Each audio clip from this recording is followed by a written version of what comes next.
Então, boa noite a todos. Estamos iniciando a nossa segunda aula de gestão de capital, aonde ontem foi a nossa primeira aula, nós tivemos os primeiros passos, a introdução sobre o componente, e hoje nós vamos entrar um pouquinho mais, com mais detalhes, sobre gestão de capital de giro.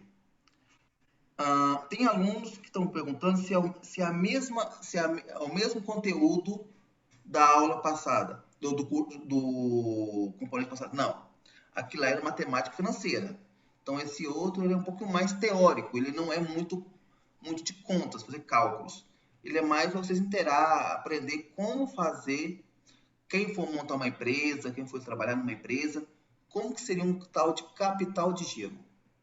Então, eu vou estar compartilhando com vocês a tela. Deixa eu abrir aqui. Eu vou pedir para vocês, quem for entrando, se vocês puderem adicionando para mim, tá bom? Os colegas.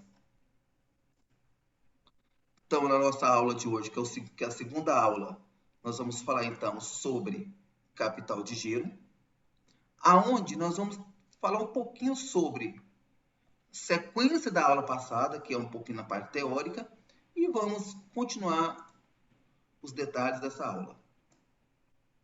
Estou percebendo que hoje tem alunos que não estavam ontem, né? Lembrando que no chat tem um link, para quem ainda não entrou. Vou colocar aqui o link novamente.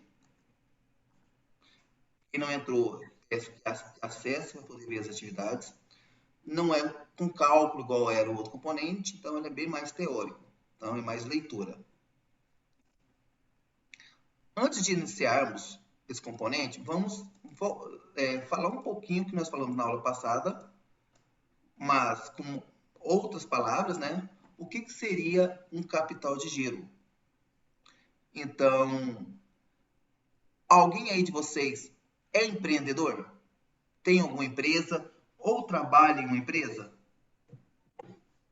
Eu trabalho numa empresa, professor. Mas na parte administrativa? Não. Mas, como fala, eu trabalho na parte do caixa. No caixa. Então, você mexe com dinheiro. Por exemplo, quando a gente trabalha com capital de giro, nós vamos trabalhar não apenas com dinheiro, mas assim, com vários aspectos relacionados a ele. Primeiro, quando nós temos um capital de giro, nós temos o ativo e o passivo. Ativo é o que eu tenho e o passivo é o que eu vou pagar. Então, nós vamos focar muito nesses detalhes sobre essas informações. Então, vamos entrar, então, passivo, ativo. Como que é um capital de bens dentro de uma empresa? Lembrando, pessoal, que o capital de giro ele é essencial na saúde de uma empresa. Ou seja, não adianta eu montar uma empresa e não tiver como monitorar, como organizar. Por exemplo, eu não tenho como gastar mais do que eu vou receber.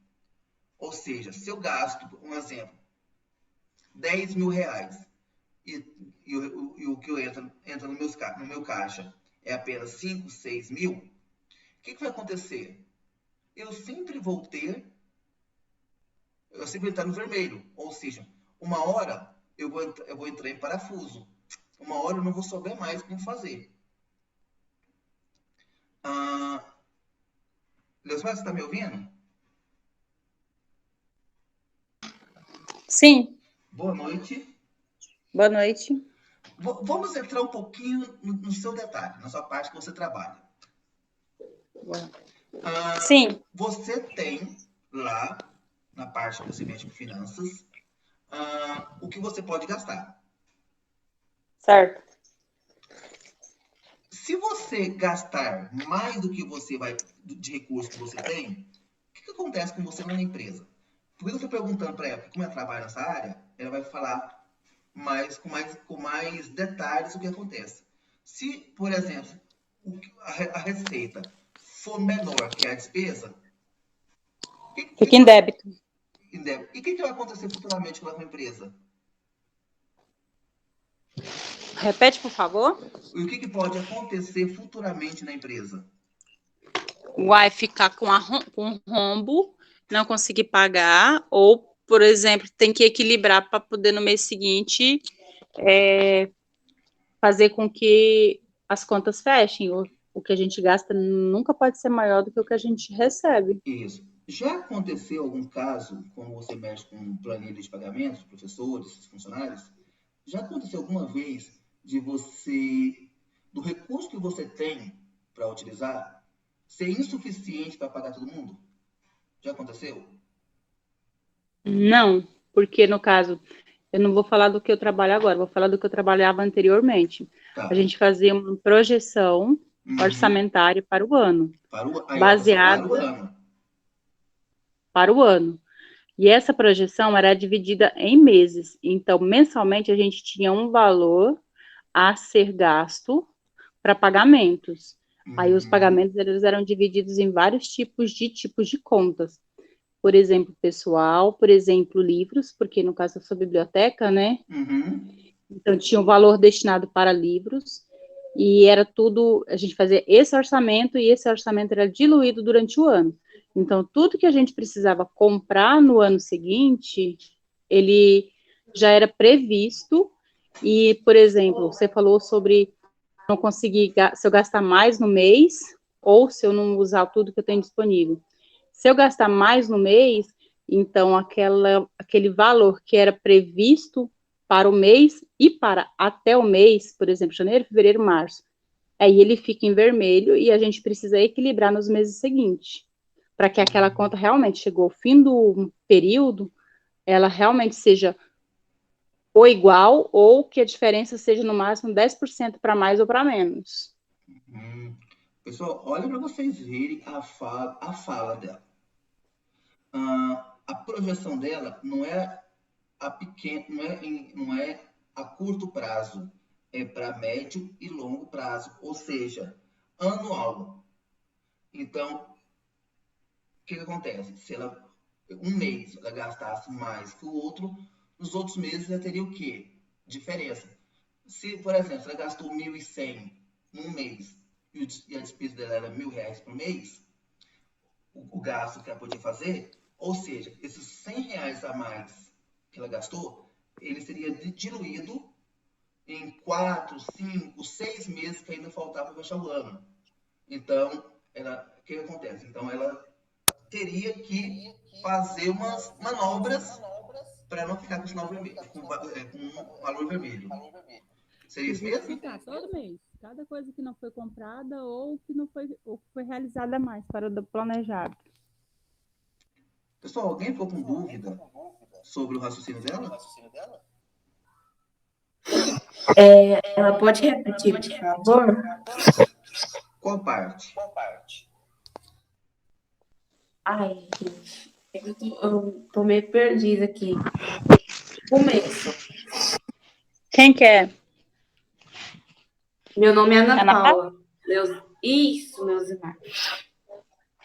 Então, Ana Paula, eu vou só abrir minha câmera aqui rapidinho. Deixa eu ver se tá aparecendo eu. Sim. Não sei. Tá aparecendo eu? Sim. É porque eu não tô vendo, tô pelo celular hoje. Então é o seguinte, Sim, Ana Paula. tá aparecendo você, sim. Então, o que acontece é o seguinte, o Fábio pediu para mim falar sobre a questão do realizado entre o que eu tenho previsto para ser gasto naquele mês e se eu gastar a mais. Aí eu dei o exemplo do trabalho anterior, onde eu trabalhava. Nós fazíamos, por exemplo, nós estamos em 2022, certo? Sim, pessoal, sim. Aí a gente fazia a previsão para 2023. Então, tudo que eu fosse gastar na biblioteca no ano de 2023, eu precisava fazer essa previsão orçamentária em valores.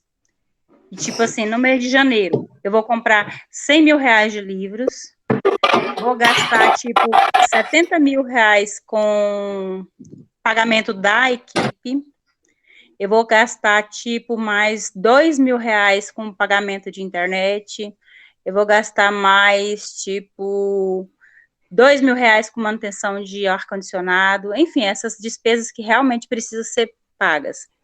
E aí eu tinha um valor para ser gasto no mês de janeiro, um no mês de fevereiro, um no mês de março e assim para o ano inteiro. Então, eu tinha uma previsão anual diluída em vários meses. E aí, por exemplo, quando chegava no mês de janeiro, eu tinha que gastar, por exemplo, 170 mil, eu tinha que ia entrar pagamentos até 170 mil. Desses 170 mil, se eu não gastasse 170 mil, eu precisava justificar por que eu não tinha gasto, e se eu ultrapassasse, eu também precisava justificar por que ultrapassou. E aí, outra questão dessa justificativa é que se, por exemplo, eu gastasse mais no mês de janeiro, então, aquele valor que eu fiquei em débito, que eu fiquei devendo, que gastei a mais, eu precisaria, no caso, diluir esse valor nos meses seguintes, porque eu tinha um valor para o ano. Então, eu tinha que diminuir alguma coisa no mês seguinte para que a conta fechasse, porque ela não podia ser superior a 10% do que eu tinha previsto e nem inferior a 10% do que eu tinha previsto. Entendeu? Conseguiu entender? Entender mais ou menos? Entendi, E o mais importante do que ela falou é que a projeção que ela fez de levantamento de 2023, um exemplo ela deu, ela não foi feita em novembro nem em dezembro. Ela é feita meses antes, porque no caso aí tinha que ser aprovado aquela verba. Então, provavelmente, para 2023, esses valores, gastos, ele tinha que ser aprovado no mês de abril, maio de 2022. Não seria assim, sabe? Isso. Ou seja, isso mesmo. O que seria gasto em janeiro do ano que vem, eu já sabia 6 meses antes desses gastos. Então, eu já organizava essa parte para quê? Para esse capital de giro que eu vou ter, que falou, despesa de funcionário, despesa de internet, de ar-condicionado, de livros, assim por diante, para nunca ficar no vermelho. E outra coisa, saber se organizar durante o ano por essas etapas. Eu peguei essas informações porque eu sabia que eu trabalhava nessa área de financeira, então eu creio que algumas pessoas vão entender melhor o que eu vou falar agora. Então, como eu falei que é essencial, você já imaginou, se caso você não fizesse isso, como é que seria a empresa durante o ano inteiro? Uai, seria completa bagunça, desordenada, ninguém ia saber o que tem, nem o que não tem, e nem muito menos para onde ir. Você que for que vai mexer com biblioteca. Eu preciso comprar livro tal. E você fala assim, nós não temos dinheiro? Sim, mas, tipo, pode às vezes não ter dinheiro para aquele livro em específico, mas aí a gente precisa realmente ter um valor não para um livro específico, mas para o objeto livro. Isso aí mesmo. Na biblioteca funciona desse jeito.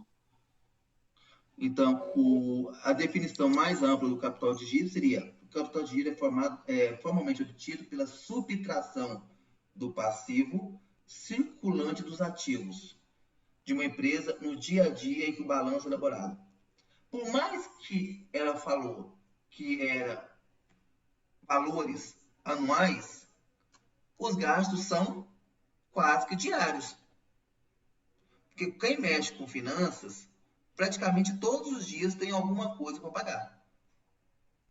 E também, dependendo do ramo, alguma coisa para receber. Então, o capital de giro também é representado pelo investimento líquido de uma empresa ativa corrente necessária para sustentar seu negócio diário. Uma outra coisa muito importante numa empresa, quando você está tendo um capital de giro, você precisa ter uma verba aonde você vai movimentar durante o período. A maioria das empresas, como eu falei ontem, quebra porque ele começa de um jeito e ele não sabe como, por exemplo, eu vou montar agora uma cafeteria. Eu montei uma estrutura boa, uma estrutura bonita, uma fachada ótima. E aí? Como é que eu vou pagar os funcionários nos próximos 3, 6 meses?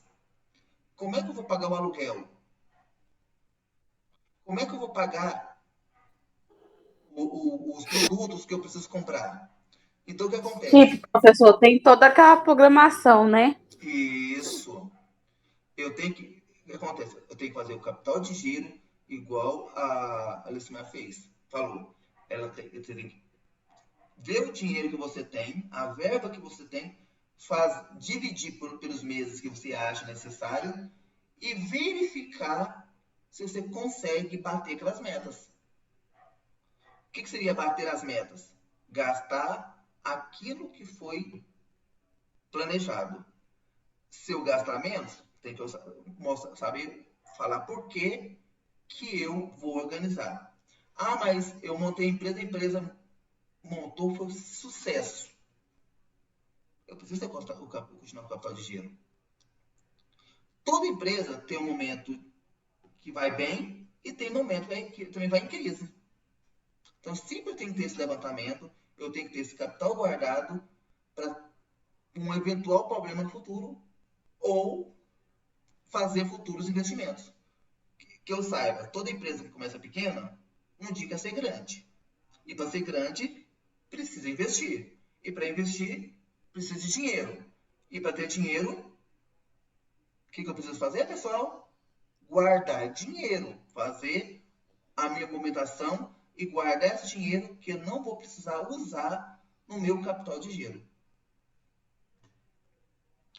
Então, o capital de giro frequentemente muda sua forma, às vezes também é chamado de capital circulante.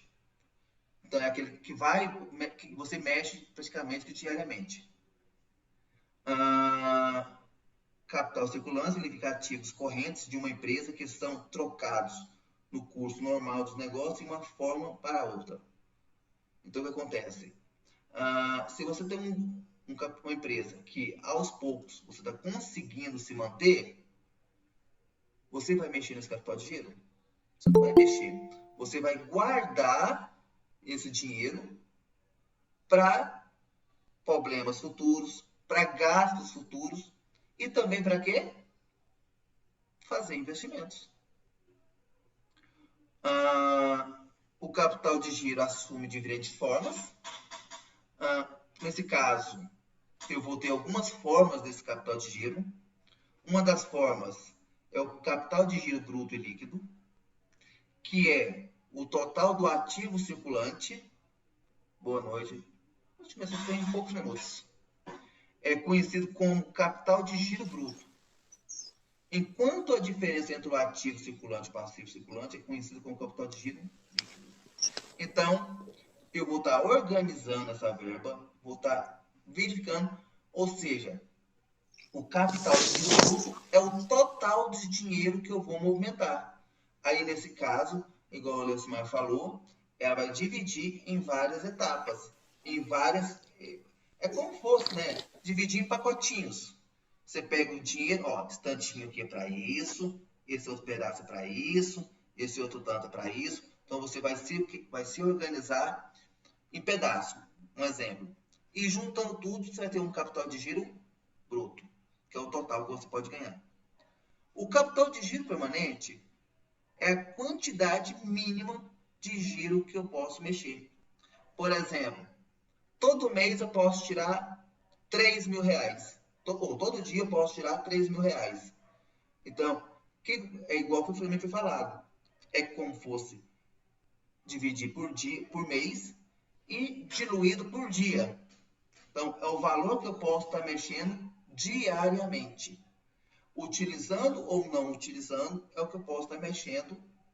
Aí o que acontece? Nesse caso, eu posso utilizar ele para pagar uma dívida, eu posso para pagar alguma ação trabalhista, por exemplo, uma ação de alguma conta que eu não paguei, porque quem mexe com empresa sabe que tem contas que tem preferência de pagamentos e aquelas contas que eles enrolam um pouquinho para pagar. E essas contas que muitas vezes enrolam um pouquinho para pagar, ele pode ser contas que podem ser bloqueadas com o tempo, pode ser contas que podem ir para a justiça, cartórios e assim por diante. Pessoal, é muito difícil uma empresa ser 100% assíduo com seus débitos. Toda empresa, ele paga algumas contas e deixa outras para depois. Claro que tem contas que eles não vão deixar para depois. Água, luz, telefone, internet, funcionários. São contas que não pode ficar para depois. Ou seja, imagina, eu tenho um supermercado, a luz corta. Eu tenho um açougue, a luz corta, a água corta para o açougue. Eu tenho uma escolinha, eu não estou pagando os funcionários. O que vai acontecer uma hora? Os funcionários não vão querer trabalhar. Então, eu preciso saber o que eu posso pagar, o que eu posso, entre aspas, enrolar um pouco. Tudo isso tem. Tá bom, pessoal? Até os grandes empresários, não é que são caloteiros. Até os grandes empresários, eles pensam muito bem o que pode ser pago ou não. Muitas vezes, o não pagar e deixar o dinheiro guardado a juros, muitas vezes é mais vantajoso que pagar a conta em dia. São fatores que cada empresa tem uma forma de pensar, uma forma de pagar. Por enquanto, alguma dúvida? Alguém quer perguntar alguma coisa? Posso continuar? Todos estão me ouvindo? Sim, professor. Sim, Pessoal, na medida que vocês tiverem alguma pergunta, não, professor, eu não estou concordando com essa coisa do senhor. Nós estamos aqui, não é só para ter aula, é para comentar. Igual, por exemplo, se eu fosse falar só o que eu queria falar, eu não ficava perguntando colegas o ponto de vista, como é que é no serviço. Então, eu gostaria que todos, quem puder interferir, auxiliar na aula, é muito vantajoso, tá bom? E nós temos o capital de giro variável. É uma empresa que pode aumentar ou diminuir de acordo com os seus fatores. Esses fundos são variáveis, são extraídos de fundos de curto prazo. São chamados de capital de giro variável. Isso aqui, pessoal, ele não vale pela forma que a Leucimar falou. Aqui é a curto prazo. Ela falou que, mas um mês, se eu não conseguir pagar tudo, faltar dinheiro, eu vou pegar dinheiro, e no outro mês eu vou ter que diluir prejuízo em outros meses. Nesse caso, o dela era investimento, era capital de giro a longo prazo. A curto prazo, poucas as empresas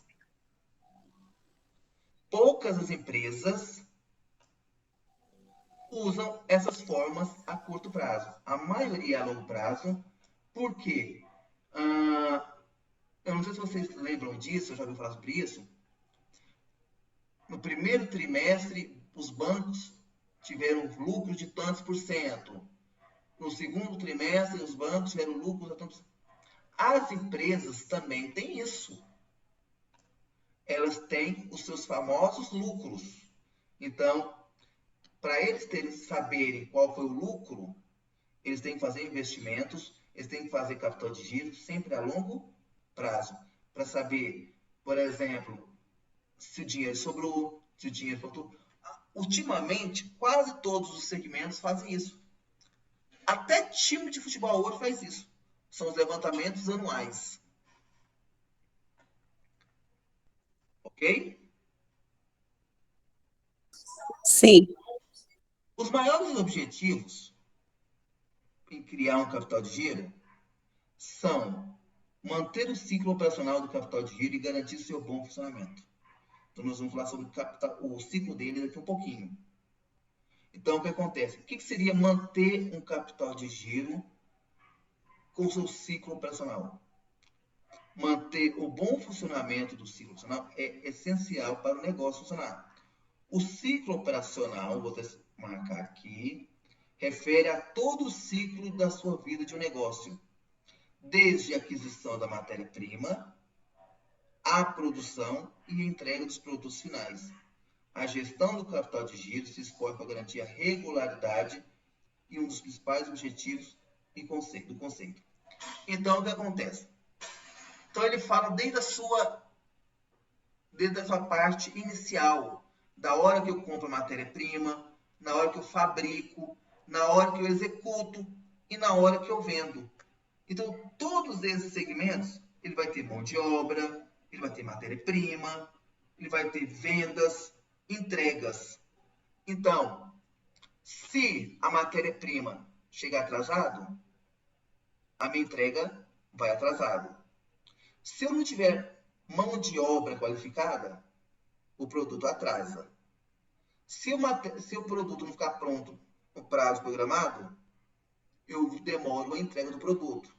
E se eu demoro a entrega do produto, o meu cliente fica satisfeito ou insatisfeito, pessoal? Insatisfeito. Insatisfeito. Ele vai comprar de mim novamente? Muitas vezes não, né? Vai procurar outro fornecedor. Vai procurar outro fornecedor.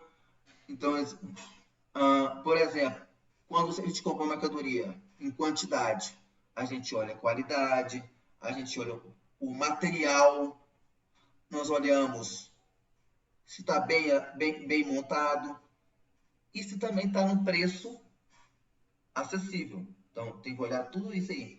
Então, a gestão de capital de giro é todos os aspectos.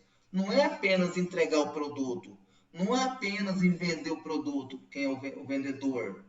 Então, são vários os aspectos que o aluno pode fazer. No meu ponto de vista, a qualidade ela é em primeiro lugar, né, professor? Depois, o preço a gente negocia, mas se o produto tiver qualidade, já, né? Isso mesmo. Que hoje em dia, claro que empresas, eles pensam primeiro também nos gastos. Mas, igual você falou, o que adianta eu ter um preço tranquilo, um preço bom, se o meu produto ele não é de boa qualidade? Então, eu preciso o quê? Alinhar, eu preciso equilibrar gastos e qualidade. Porque, igual você falou, não adianta eu vender produtos barato e qualidade inferior. Aliviar o custo de capital. O que seria isso? Minimizar o custo do capital é outro objetivo. Muito importante na administração do capital de giro é esforçar para alcançar.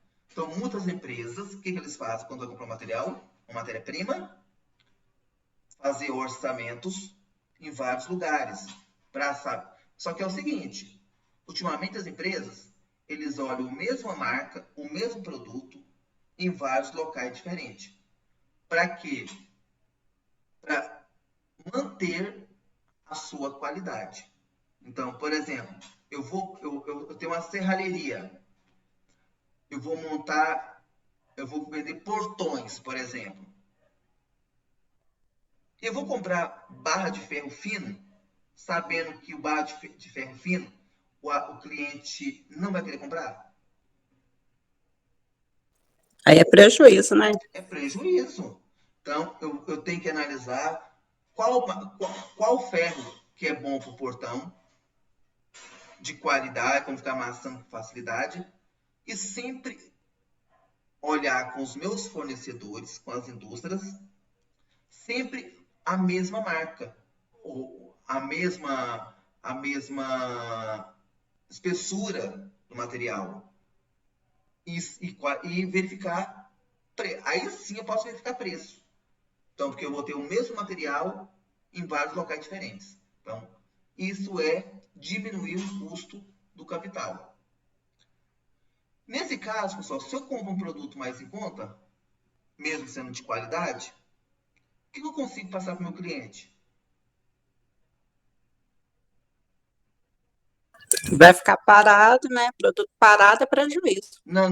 Tô falando assim, se eu olhei o material, o ferro, por exemplo, eu consegui comprar ele a mesma marca em uma outra distribuidora mais em conta. Por ter comprado mais em conta, o que eu posso fazer? Ah, entendi. Aí você vai conseguir melhorar o preço final, né? O consumidor vai comprar com um preço mais barato. bem mais em conta, e ele vai o quê? Sempre indicar para o próximo amigo. Porque nós sabemos que desde a sua matéria-prima, da sua fabricação, ele passa por várias etapas. A indústria. Você já imaginou, pessoal, se a gente comprar sempre material da indústria? Então não seria mais em conta? Mas tem produtos que a gente não consegue, né, professor? É A gente, comprar. Mesmo que a empresa queira, né, ela não consegue comprar, né? ele passa por muitos atravessadores, né? Que seria o quê? Isso. Seria o quê? As revendas, né? Então, por exemplo, imagina se eu quisesse comprar um computador, eu comprasse direto da empresa que fabrica. Se eu quisesse comprar, por exemplo, arroz direto da indústria, eu compraria muito mais barato. Mas nós não conseguimos fazer isso. Então, aí, esses, esses atravessadores que nós temos, que são as revendas, né? Então, a gente tem que estar sempre o quê? Pesquisando qual deles é mais em conta. Maximizar o retorno de investimento em ativos atuais. Maximizar o retorno de investimento atuais é outro objetivo de gestão do capital de giro. O rol dos ativos atualmente investidos deve ser maior que o custo médio ponderado do capital para que a maximização da riqueza seja assegurada. Então, o que acontece? Nós temos que ter um capital de investimento maior do que eu vou gastar. Para isso, o quê? Isso maximiza a riqueza e assegura o quê? O pagamento do material. Imagina, eu tenho lá 10 mil reais só no caixa que eu posso gastar. Aí eu compro 50 mil reais de mercadoria. E aí, pessoal, como é que eu vou pagar? Eu não tenho esse dinheiro. Eu tenho que ter sempre um valor bem acima do que eu vou gastar para me ter como pagar e, acima de tudo, ter logo retorno dos investimentos. Se eu comprar muito mercadoria, estourar, por exemplo, o meu orçamento, ou passar do meu orçamento, eu vou demorar também a ter recursos para gastar novamente. Eu nunca faço isso, porque eu posso correr risco futuramente de quê? Falir. Tendo matéria-prima, eu vou poder o quê? Falir, mesmo tendo material. Até aí, tranquilo? Sim. Então, o ciclo de capital de giro se refere ao tempo mínimo necessário para converter o ativo circulante. Lembrando que o circulante é o dinheiro que eu tenho para gastar, né? E o passivo é o dinheiro líquido que eu tenho em caixa para gastar. De um ponto de vista mais simplista, o ciclo de capital de giro é a quantidade de tempo entre o pagamento dos bens fornecidos e o recebimento final do dinheiro acumulado da venda dos mesmos bens. O que seria isso? Tem muita empresa que faz assim, compra a mercadoria e pede um prazo para pagar. Ó, eu quero comprar material de escritório, mas eu só vou poder pagar vocês daqui a 3 meses, 4 meses. O que acontece? Eu vou ter a mercadoria em mãos, e eu vou ter que o quê? Organizar o pagamento dessas dívidas. E o pior, pessoal, você fala assim, nossa, o cara vai comprar mercadoria para daqui a 4 meses. Acontece muito isso nas empresas.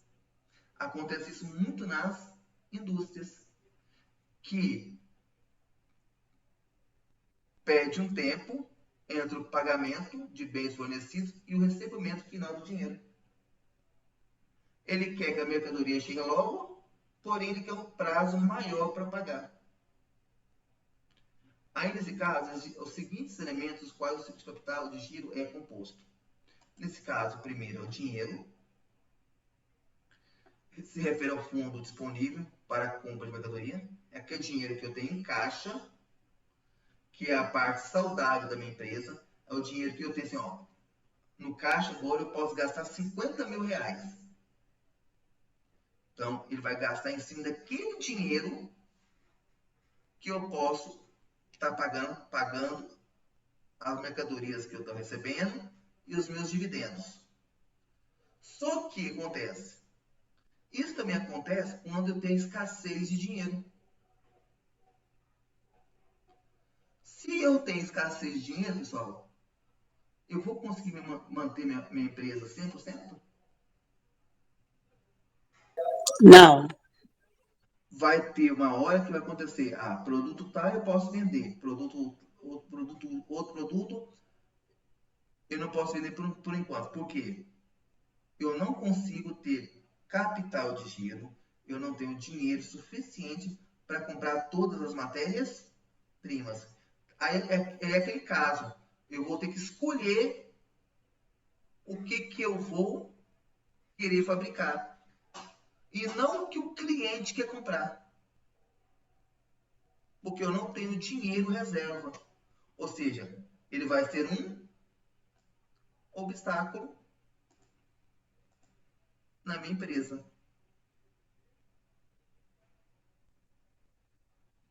Em caso de contingência ou ausência do fundo de reserva, ele pode prejudicar e representar uma ameaça à solvência da empresa. Pessoal, o que é uma solvência na empresa?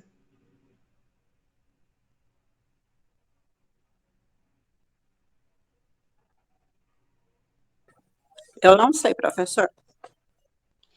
Nem imagino.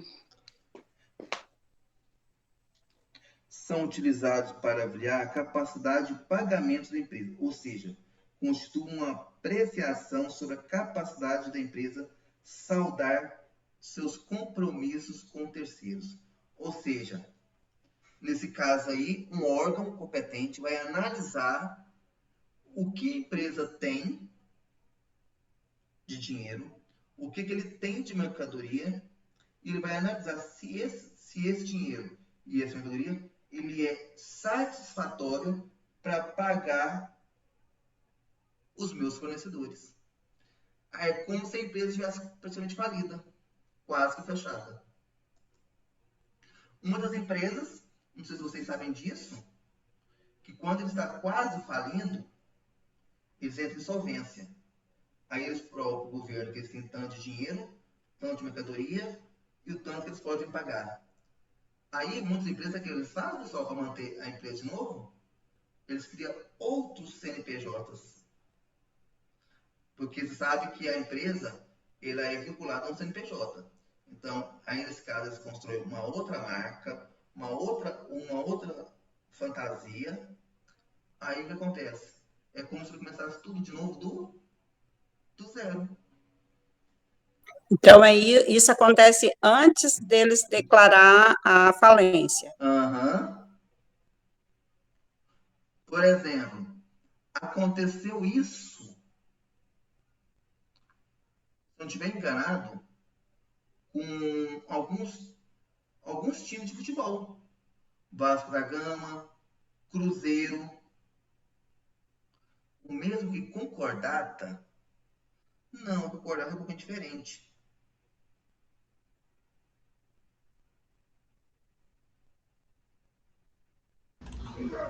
Então, eu acredito que a concordata é quando já parte para o judicial. Então, antes de judicial, é que eles já abrem outro CNPJ, então. A concordata é outra vertente. Ele já vai o quê? Falimentar a sua falência. É porque eu trabalhei na usina, não sei se você já deve ter ouvido falar aqui de Santa Helena, eu trabalhei 9 anos na usina daqui. E aí, a primeira usina Santa Helena, Grupo Naum. E daí eles tinham outras empresas, eles tinham um hotel de luxo em Brasília, hotel de luxo em Brasília, um outro em Jaciara, outro em Pantanal e aqui de Santa Helena. E aí o que eles fizeram? A primeira vez decretou falência, isso em 2013. E aí quando foi em 2014, aí eles já vieram com essa fala, as empresas não falem mais, elas abrem concordata, que é o processo de recuperação judicial. O juiz nomeia alguém, e aí esse alguém vai administrar judicialmente. Então, vai ver que é antes de abrir outra empresa, dentro dos termos jurídicos, então. Aconteceu aqui em Goiânia, no final dos anos 90, vocês devem ter visto falar da Encol. Então, a Encol era uma empresa que fabricavam... É como se fosse uma... Quer ver? Faz conjuntos habitacionais. Eles faziam... Por exemplo, aqui em Goiânia... Quem de vocês já vieram aqui em Goiânia?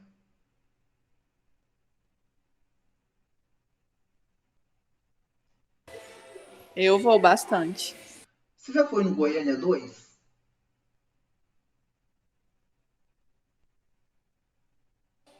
E de nome eu não me lembro, professor. Fica perto de onde, mais ou menos? É perto do aeroporto. Perimetral Norte. Já fui lá umas 2, 3 vezes, mas nome eu sou péssimo. O que acontece? É um conjunto que eles fizeram, chamado Goiânia 2, com todas as casas iguais. Então, aqueles conjuntinhos de casas parecidas. Então, eles construíram... Lá virou como se fosse uma cidadezinha, Goiânia 2. Então, é um setor que foi feito, que a massa falida, que a Encol fez, só que no final dos anos 2000, dos anos 90, o que eles fizeram? Eles entraram em falência. Ficou massa falida da Encol. Aí eles nomearam um juiz que tomava conta da massa falida. Ou seja, eles venderam tudo que eles tinham para pagar os seus fornecedores. Então, é mais ou menos isso que o Stênio estava falando. O que significa concordata? Apresenta-se direito com um instituto de direito falimentar mais suave que a falência. Tem um escopo de proteger o crédito do devedor comerciante e recuperação imediata da situação econômica do que se encontra temporariamente. É uma espécie de acordo que evita a declaração de falência do devedor, mas que troca e obriga ao pagamento da sua dívida segundo novas condições estipuladas. Ou seja, ele tinha as suas dívidas e eles foram pagando de acordo com o que foi entrando de dinheiro com a venda, com os leilões, porque eles tiveram muitos leilões. Então, a área que eles têm, pessoal, os tinham da Encol, era uma área muito grande. Era uma área ali na Perimetral Norte. Bem no sinaleiro tem uma rua que vai para Nerópolis. Não sei se você já ouviu falar. Era tudo massa falida da Encol. Aquele terreno. Que eles foram o quê? Dividindo em pedaços para leiloar. Para pagar os seus fornecedores, pagar os seus funcionários na época. Muitos receberam, mas alguns levaram prejuízos. Credores e devedores. Os credores referem-se às contas a pagar. Diz a respeito do valor que deve ser pago aos fornecedores pela compra de bens e serviços. Fábio, Oi. eu tenho uma pergunta. Você falou sobre a questão de falência e, por exemplo, a empresa ela abre falência. Uhum. Ela, por si só, ela já pode dizer que está, por exemplo, falida, como você falou, massa falida, ou um juiz tem que decretar a falência dela? Eu creio que o juiz tem que decretar falência. Só verificar aqui. Só para não falar besteira, para não falar nada errado. Acho que ela tem que apresentar dados, né, para poder decretar falência. Falência. Que a minha dúvida foi se a empresa pode fechar por si só ou se ela precisa de autorização para fechar. Não, precisa que o juiz decrete. É uma situação jurídica decorrente de uma sentença decretatória preferida por um magistrado onde uma empresa ou uma sociedade comercial se omite quanto ao cumprimento de determinadas obrigações patrimoniais e então tem seus bens alienados para satisfazer seus credores. Ou seja, é basicamente também tem um pouco a ver com a tal da concordata. Ou seja, eles falem, só que ele vai ter um órgão que vai tomar conta para pagar o que deve. Principalmente os funcionários, porque quando entra em falência, eles não querem pagar ninguém. Então, é uma forma de quê? De ninguém levar prejuízo total. Vai levar prejuízo? Com certeza. Mas espero que não seja total. Então, Entendi. precisa de um juiz para estipular isso. Na verdade, pessoal, tudo tem a ver com fechamento de uma empresa, ele tem que passar pelo juiz.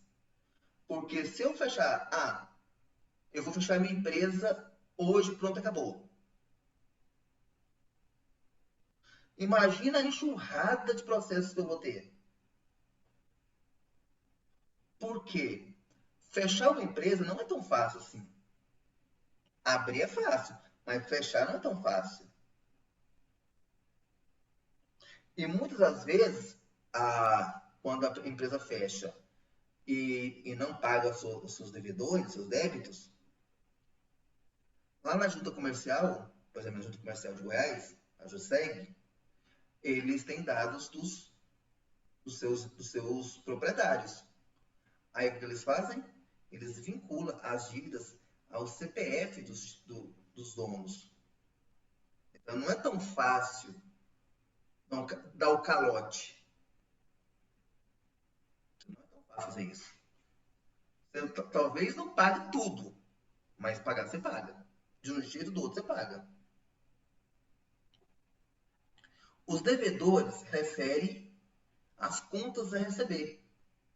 Trata do valor que é coletado para fornecer bens e serviços. Ou seja, então aqui é o que o credor é o que você está devendo e os devedores é quem está te devendo. Todas as empresas têm isso, né? Claro que não todas, mas a maioria. Inventário refere-se ao estoque em mãos. Os inventários são um componente integral do capital de giro. Um planejamento cuidadoso e um investimento adequado é necessário para manter o estoque em um estado saudável de negócio.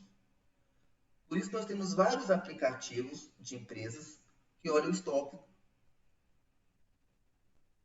das empresas que estão trabalhando no ramo. Ou seja, então eu preciso ter o cuidado. O que seria inventário? Escrever tudo que eu tenho, ter tudo anotado, todas as informações que eu tenho do meu estoque. O gerenciamento do estoque tem dois aspectos: custo e fatores de risco. Ontem, eu dei um exemplo bem claro. Uma placa-mãe, ele custa na distribuidora R$200. E eu vendo ele por 300. No meu estoque, eu vou colocar meu preço de custo ou meu preço de venda? No estoque é o preço de custo. Preço de custo. Porque se eu pôr preço de venda, eu sempre vou estar no vermelho. Por quê? Se eu der desconto, eu vou entrar no vermelho. Se eu passar cartão, eu vou entrar no vermelho. Se eu parcelar, eu vou entrar no vermelho. Por que eu vou entrar no vermelho com isso? Quando eu parcelo, o banco não tem um desconto? Um desconto às taxas bancárias? Sim. Então, se eu coloquei o valor de venda, eu já vou estar no vermelho. Até o porquê, né, professora, o que está no estoque não é dinheiro ainda. Ele está lá, ele não gerou créditos ainda, né? Quem falou isso? Oi? Quem falou isso? Eu, Rose. Falou 100% correto. eu não tenho esse dinheiro ainda. Ele é uma projeção de venda. Se eu vou vender hoje, ou amanhã, ou depois, ele é uma projeção. Agora, se eu já tenho a mercadoria que eu vou comprar e já tenho o destino final, aí já é diferente. Mas de cada 10 pessoas que compram mercadorias, no máximo um já tem o destino final. A maioria fica o quê? Guardado esse dinheiro, esse produto, que é dinheiro parado, não é verdade, pessoal? Sim. Ele só vai ser dinheiro vivo, ou lucro, quando tiver vendido. Então, a manutenção de estoque considerável tem seus custos acompanhantes que incluem bloqueio de fundos, maior custo de manutenção da documentação e maior custo de armazenamento. Ou seja, tudo isso aqui tem custo. Armazenamento, custo de fundos. O dinheiro está parado. Ele só vai virar dinheiro quando eu vender. Custo de manutenção e documentação. Eu preciso ter o quê? Programas, mão de obra, sistema para estar orientando. E custo de armazenamento. Se eu estou pagando, se estou com dinheiro parado, se eu tenho que pagar mão de obra, sistema para poder estar olhando o meu estoque, eu vou ter custo de armazenamento. Ou seja, não é apenas criar um programa, eu tenho que criar um local de estoque, um espaço para estoque. Então ele vai o quê? Ocupar espaço, ocupar áreas de armazenamento de informações, de dados, de arquivos, o que for. Então ele vai gastar alguma coisa. Então, além dessas coisas, há uma chance de danos de bens armazenados. O que seria, por exemplo, pessoal, chance de danos? Eu mexo com eletrônicos.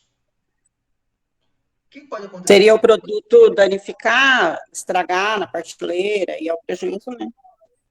Que mais? Se vier uma chuva forte e entrar... Acidentes ambientais. Isso. Acidentes ambientais ele vai atrapalhar. Por quê?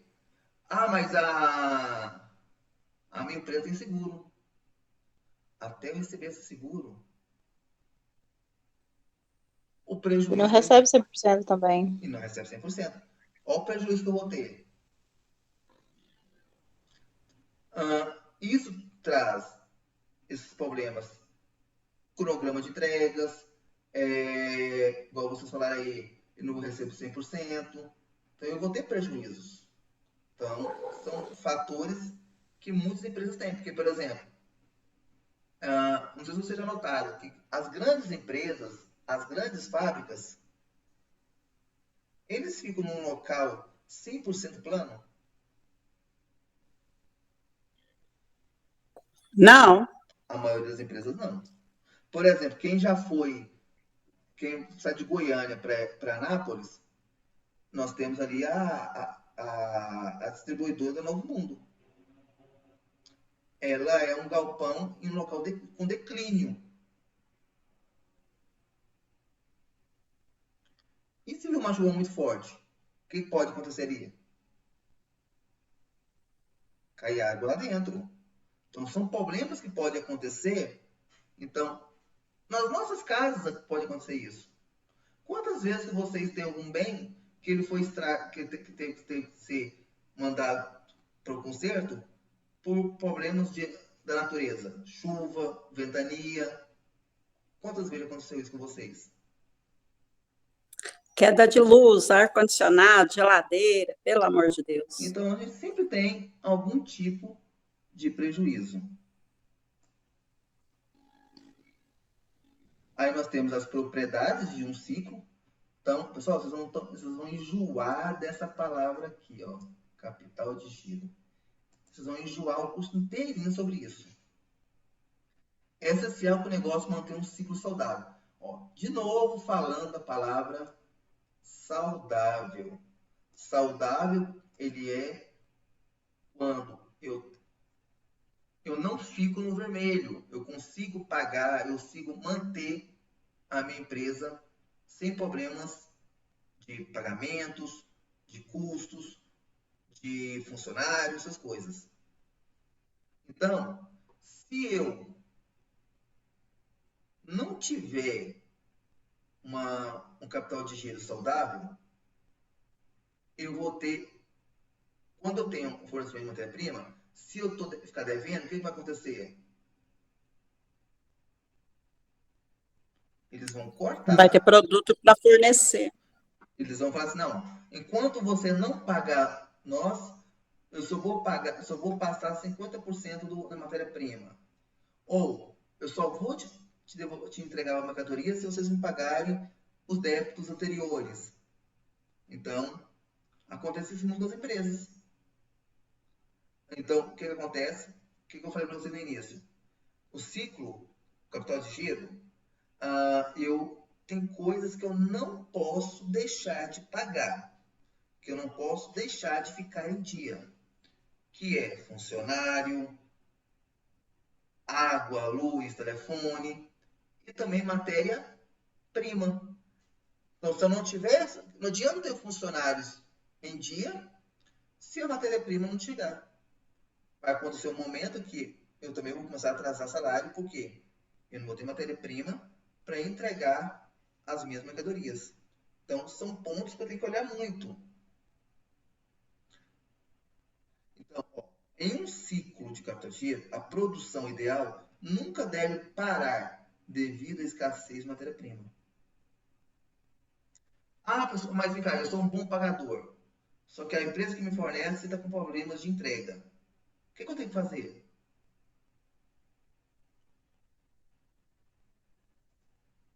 Trocar a transportadora? Eu tenho que procurar outro. Eu preciso de outro. Eu não posso sacrificar os meus clientes por causa de uma empresa. Eu tenho que analisar outros. Planejamento de produção.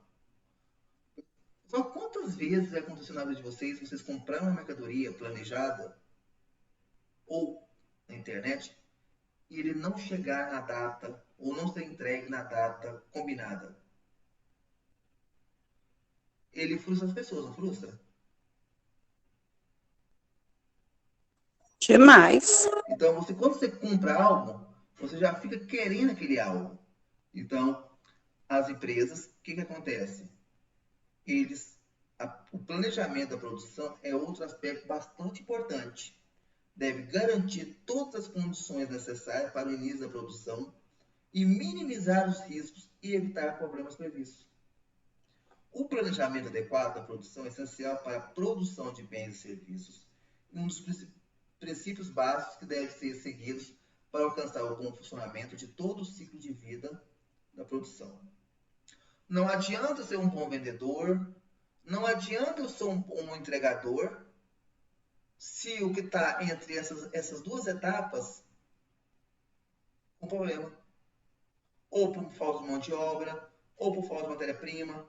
Então, eu não posso ter esses problemas. Venda. Vender os bens produzidos ou adquiridos o mais rápido possível é outro objetivo. Por isso, pessoal, existe a venda e a pós-vendas. O que é a pós-venda? É o vendedor verificar com os compradores se ele está satisfeito com a compra. O que é ser satisfeito? Se o produto chegou de boa qualidade, se o produto chegou na data específica, se o produto foi satisfatório ao cliente. Então, eu preciso analisar todos esses fatores. Então, e nesse caso aqui, né, quando as mercadorias são produzidas e são transferidas para o estoque, o foco deve ser a venda imediata.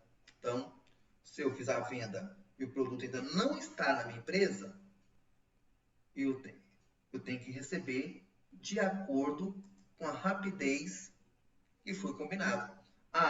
Compra hoje, vai chegar daqui uma semana. Então, você já fica esperançoso. Pagamentos e cobranças. As contas a receber precisam ser coletadas a tempo para manter o fluxo de caixa. Também é extremamente importante garantir pagamentos pontuais aos seus credores para garantir o bom funcionamento do seu negócio. Se você é um bom cliente compra em grande escala, o que o seu fornecedor vai fazer?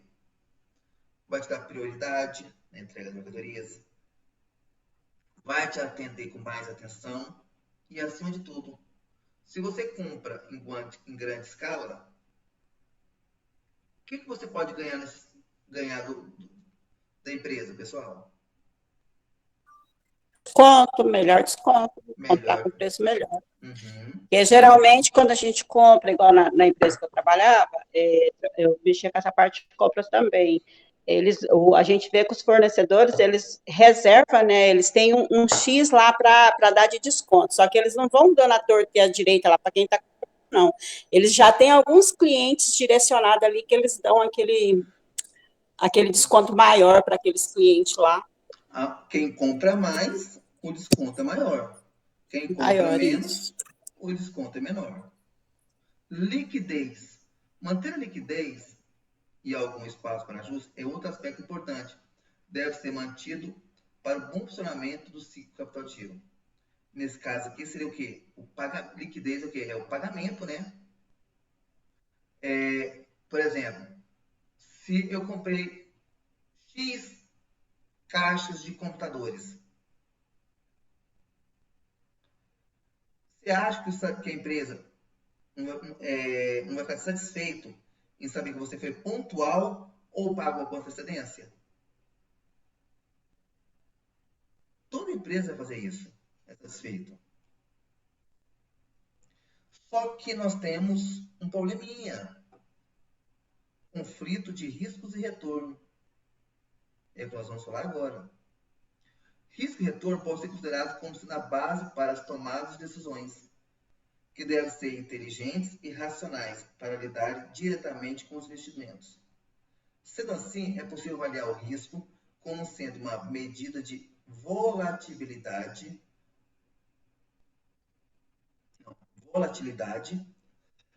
ou incerteza dos retornos, e retornos são receitas esperadas ou fluxo de caixa previsto em qualquer investimento. O conflito risco-retorno das administradoras de capital de giro está relacionado com a participação dos investimentos circulantes em retorno ao ativo total. O que seria isso, pessoal? O que vocês acham que seria isso? Tudo que nós compramos, nós temos risco, não temos?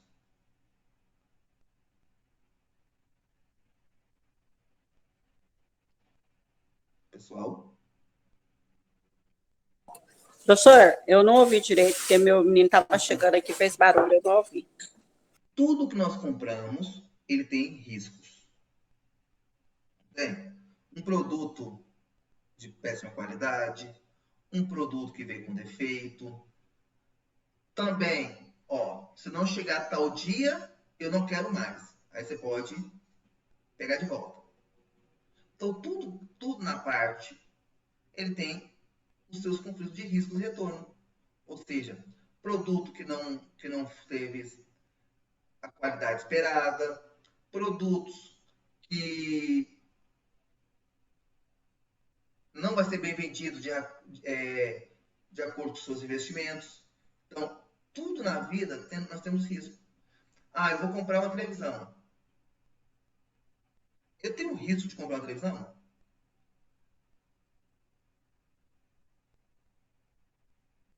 Pessoal? Eu tenho risco? Sim, Qual é o risco? dela vir com defeito, ela não ser compatível com a energia, enfim, decair, quebrar, vir com avarias. Isso mesmo. Então, eu tenho que analisar todos esses fatores. Se ele é bom, se ele é ruim, se vai dar problema ou não. Então, aí o que acontece? Vocês sabem que tudo que nós compramos, nós temos um período de retorno, de uma devolutiva.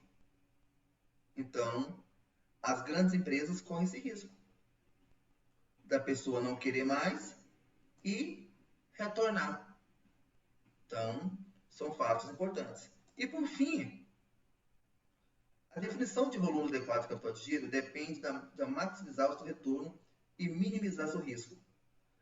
Lembrando, melhor é o produto, melhor é a qualidade, menos risco de retorno.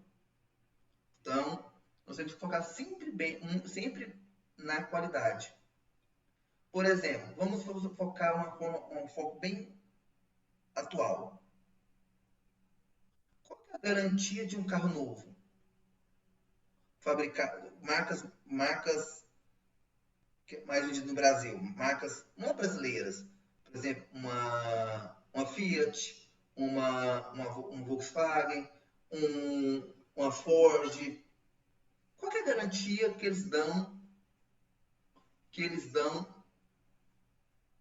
para quem compra um carro novo? Quem sabe?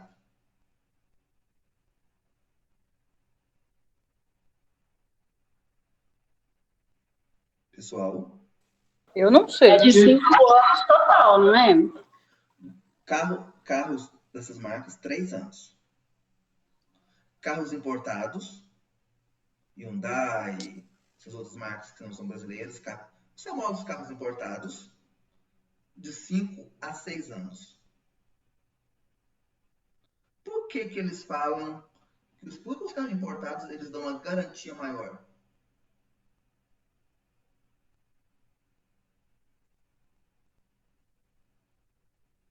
Dificuldade de peças? Substituição?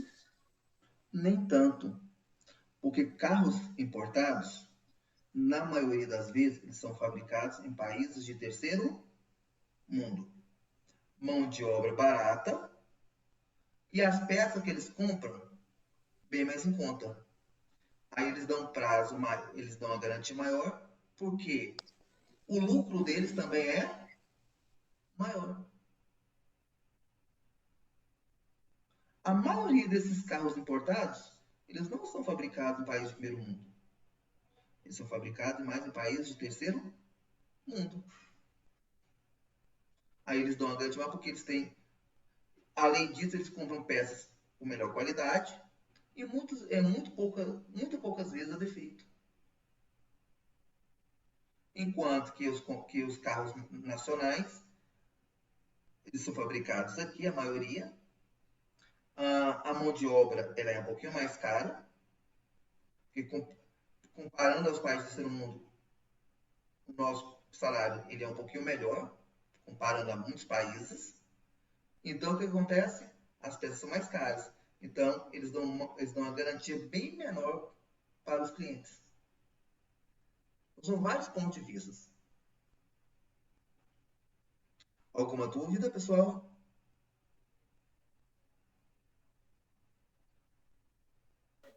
Para mim, não, tá tranquilo. Tranquilo.